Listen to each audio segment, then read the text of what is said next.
Sebelum masuk ke inti, saya sampaikan ini kemarin saya dapat stiker atau dapat gambar dari teman di sosmed.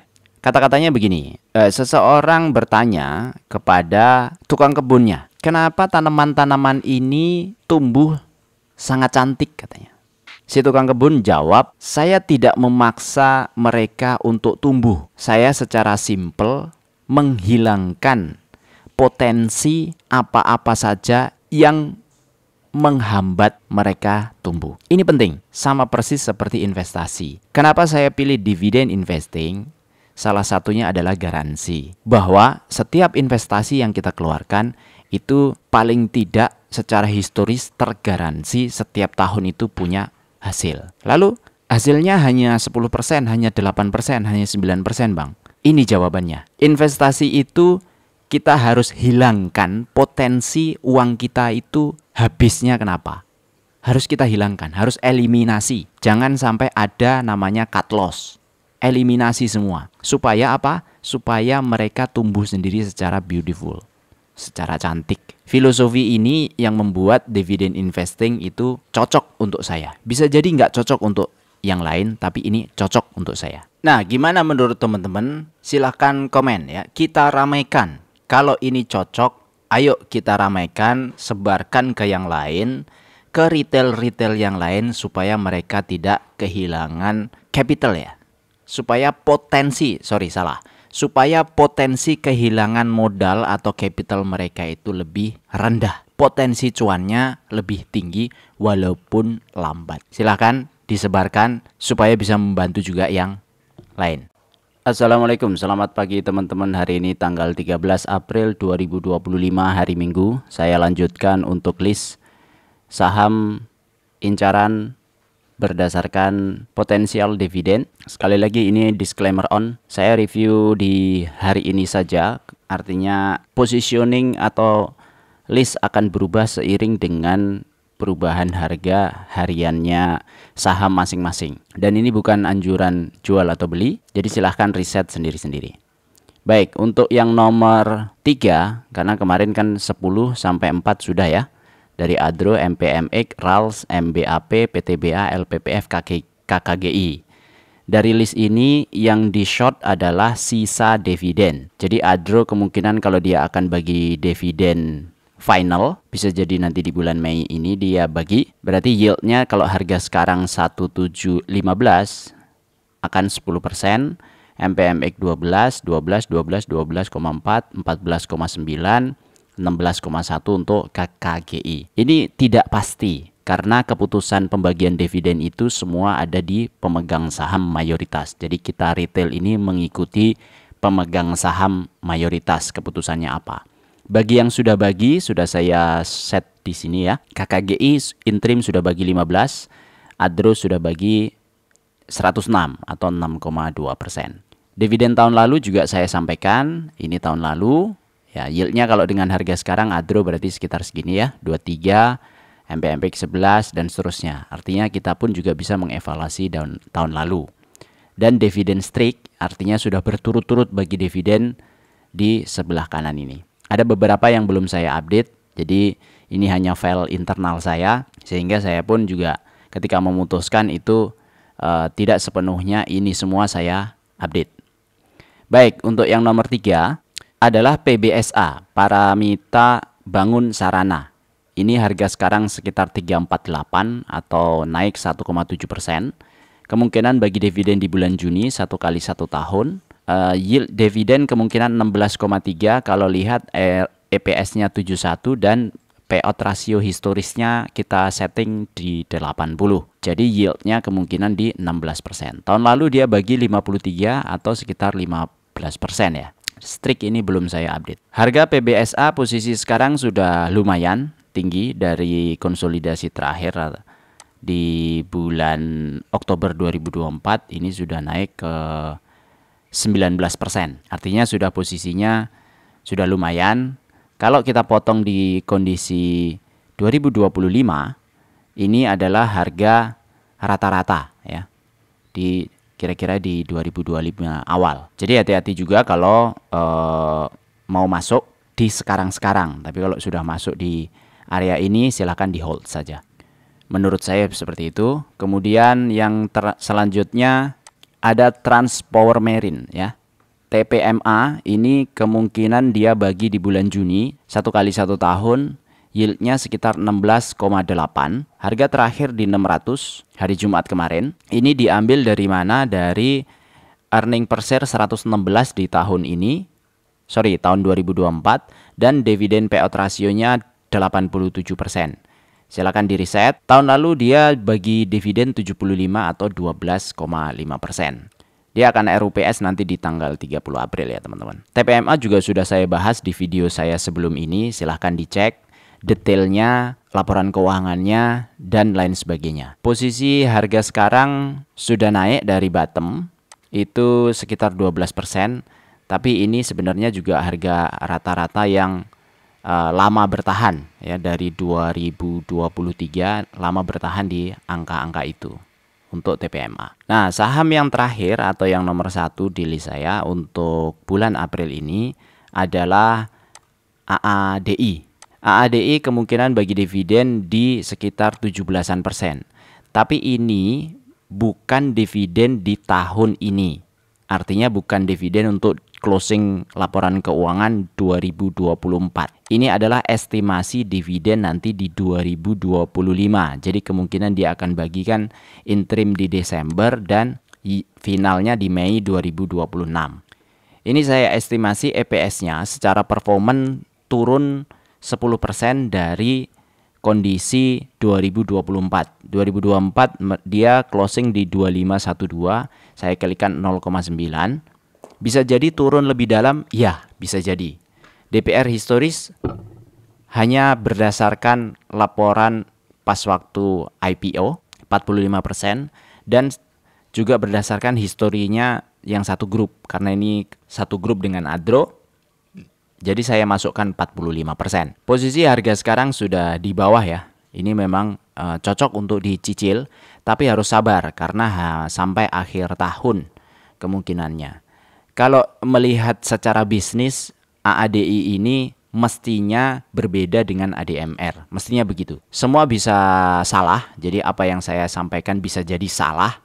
Silahkan teman-teman di riset sendiri, tapi ini adalah list di internal saya. Kondisinya seperti ini untuk sisa dividen sampai akhir tahun ini.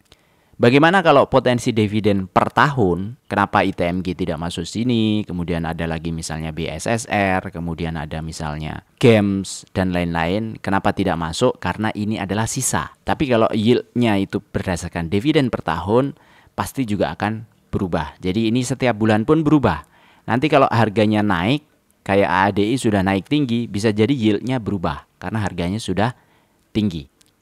Terus kemarin ada pertanyaan, Akro bang, kenapa Akro tidak masuk? Akro itu yield dividennya 20%. Nih ya, dia bagi dividen 12,4, jadi yieldnya 23%. Ya betul, Akro tidak masuk. Kenapa? Karena dia perusahaan baru, jadi baru listing di 2024 Januari. Sedangkan ada syarat di saya itu ada dividen strict. Kenapa AADI masuk? AADI itu sebenarnya secara dividen strict sudah masuk. Karena dia biasanya baginya ke Adro, Adro bagi ke kita.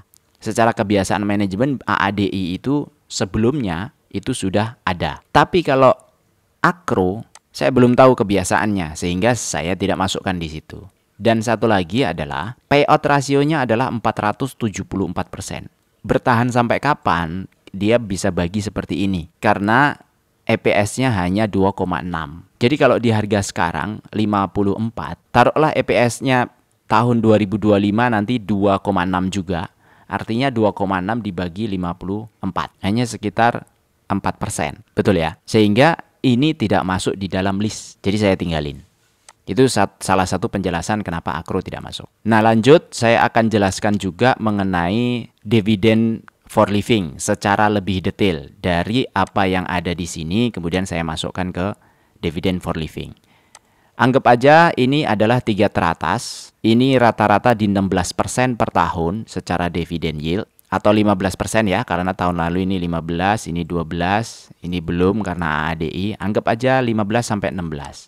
Kita anggap 16. Nah, isi dari sini itu apa sebenarnya secara tujuan? Tujuannya adalah mensimulasikan perusahaan yang membagikan dividen setiap tahun itu berdasarkan modal yang kita punya. Jadi target pertamanya adalah skema kita mau pensiun. Pensiun itu dari kita mulai investasi umur 30 tahun sampai 55 tahun pensiun. Berarti ada waktu investasi itu 25 tahun ya. Dari umur 30 sampai umur 55. Kalau umurnya lebih awal bagaimana Bang? Umur 25 tahun ya berarti lebih bagus. Karena jadinya ini 30 tahun kita investasi. Investasinya apa caranya? Nyicil saham per bulan. Nah, skema pensiun akhir pas waktu nanti kita pensiun, pengennya kita punya passive income. Berapa passive income-nya? Kita setting 10 juta per bulan passive income-nya yang kita butuhkan. 10 juta per bulan ini adalah nilai saat ini. Jadi seolah-olah kita set dengan kondisi itu cukup. Maka kalau yield dividen saham yang kita terima itu adalah 16%, kita harus investasi sebesar 750 juta rupiah. Supaya apa? Supaya 16% ini setara dengan 120 juta per tahun atau 10 juta per bulan. Karena 1 tahun kan 12 bulan, jadi dibagi 12 sehingga 10 juta per bulan. Dividennya nanti diterimanya pasti nggak per bulan, per tahun. Tapi itu yang bisa kita pakai. Nah, 10 juta per bulan ini nilainya berapa nanti 25 tahun ke depan? Nah, kita asumsikan inflasi 2,5% per tahun, maka 10 juta per bulan ini equal dengan 18 juta per bulan. Jadi kalau kondisi ini berarti dividen yield yang harus kita terima nanti di 25 tahun lagi itu adalah 18 juta per bulan, itu setara dengan 10 juta per bulan dengan catatan inflasinya 2,5%. Maka nilai investasi nanti di 25 tahun lagi harus 1,3 miliar. Sehingga kita punya dividen 1 tahun itu 200 juta dibagi 12 jadinya 18 juta. Nah, ini kita simulasikan setiap tahun. Tahun pertama, kedua, ketiga, keempat dengan cara seperti apa? Dengan cara nyicil saham. Modal awal bagaimana? Bisa nol nggak? Bisa. Dinolkan bisa. Kalau modal awal nol, maka di tahun pertama kita nyicil kan bulannya 2 juta. Taruhlah begitu. Sehingga 1 tahun 24 juta. Tahun pertama 24 juta ada di sini. Dari sini kita mendapatkan dividen. Dividennya berapa tadi? 16. Sehingga nilai dividennya adalah 3,8 juta. Dari sini kita tidak ambil dividennya. Tahun kedua kita masukkan lagi. Tahun kedua 48 ini dari mana? Dari 24 ditambah 24 yang kita nabung. Jadi 2 juta per bulan kita tabung terus ya. Terus dividen yang diterima tahun lalu kita masukkan di tahun kedua sebagai investment. Sehingga totalnya menjadi 51 juta. Dari 51 juta ini kita dapat dividen lagi 16% dari 51. Berapa angkanya? 8,2 juta. 8,2 ini tidak kita ambil, masukkan lagi di sini. Dan 24 juta ini setahun kita masukkan lagi di sini. Jadi nyicil terus setiap bulan itu 2 juta, 2 juta, 2 juta, 2 juta, 2 juta. Terus nyicil terus.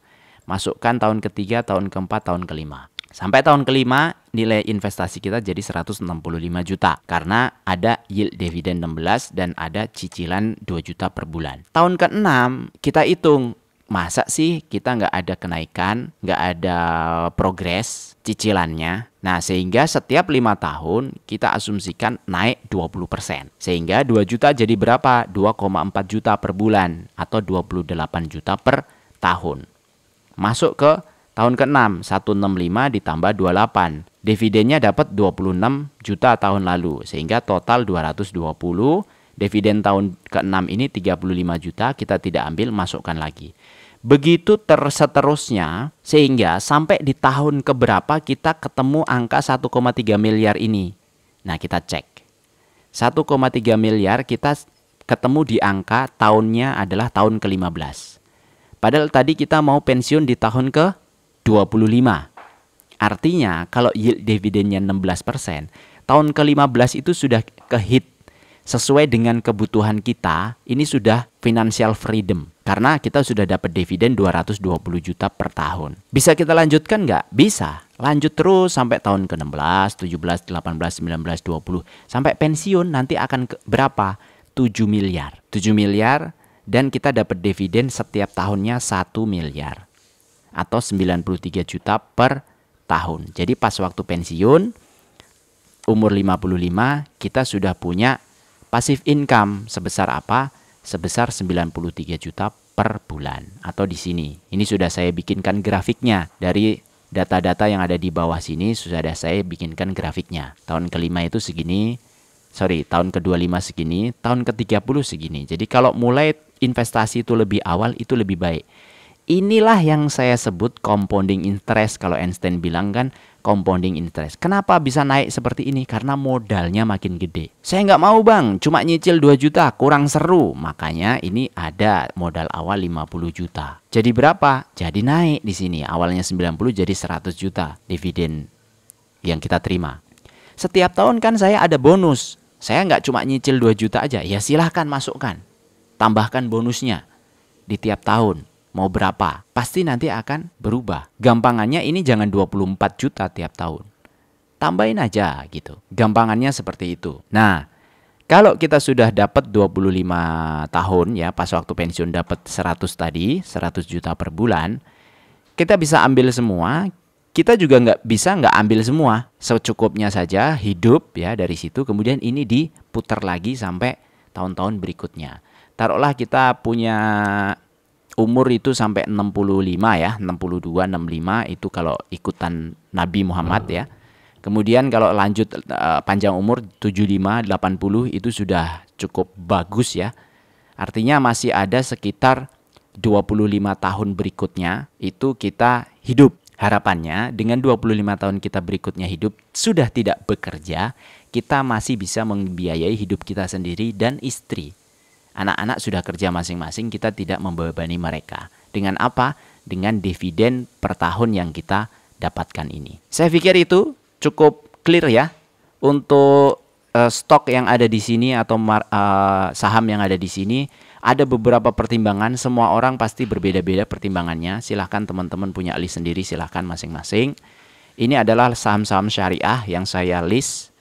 Dan bisa jadi akan ada update terus, jadi pantengin terus channelnya. Subscribe, kemudian supaya nggak ketinggalan videonya juga di lonceng ya.